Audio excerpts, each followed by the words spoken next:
মাঝ রাস্তায় স্ত্রীর দাবি নিয়ে শুরু দুই স্বামীর যুদ্ধ।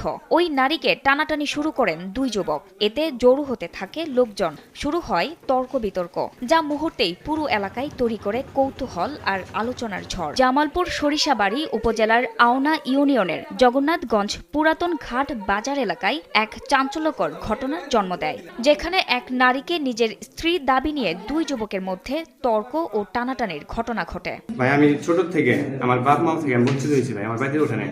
আমি ওরা কান্দে করে মাল টাল বিক্রি করে আজকে আমি পড়াশোনা করেছি জামালপুরে। প্রথম যুবক আতিকুল হাসান রাসেলের দাবি, শারমিনের সঙ্গে তার বিয়ে হয়েছিল।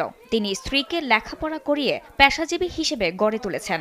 পরে চাকরির সূত্রে পরিচয়ের মাধ্যমে প্রতিষ্ঠানটির মালিক লিয়াকত শিকদারের সঙ্গে সম্পর্কে জড়িয়ে পড়েন এবং ছোট কন্যা সন্তানকে রেখে তাকে ছেড়ে চলে যান। এখন আমার একটা 6 বছর মেয়ে আছে, বুঝেন বিষয়টা। আমি নিয়ে এসে বলবো, পরে উনি আমার গান ধরে বাইকেছে, আমার মেয়ের সব বেঁচে দিয়েছে, আমার মোবাইলটা ভেঙে ফেলেছিল।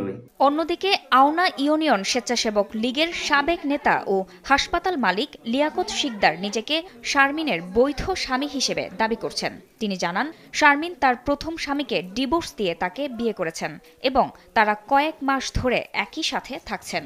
এখন লিয়াকত কিন্তু রাসেল বলছে যে আমি চাইছি যে ওর সাথে সংসার করতে, রাসেলের সাথে সংসার করতে। স্থানীয়রা জানায়, লিয়াকত শিকদার আগেও একাধিক নারী সংক্রান্ত ঝামেলায় জড়িত ছিল। পরিস্থিতি নিয়ন্ত্রণের বাইরে চলে যেতে পারে আশঙ্কায় এলাকাবাসী 3 জনকে আটক করে পুলিশে সোপর্দ করেন। আমি রাসেলকে বলছি যে আমি তোমার সাথে থাকতে চাই, কেননা একটা মেয়ে আছে, মেয়ের ভবিষ্যৎটা আমি নষ্ট করতে চাই না, আমি তোমার সাথে থাকতে চাই। ও বলে যে এতগুলা টাকা দাও, সিগনেচার তো করছি, আমি কাগজপাতি অমুক তারিখে নিয়ে দিব।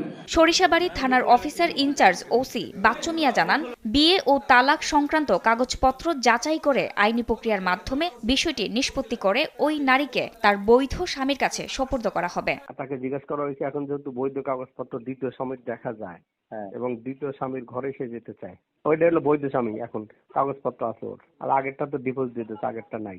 এক নারীকে ঘিরে দুই পক্ষের এমন বিরোধ পুরো এলাকায় চাঞ্চল্যের সৃষ্টি করেছে।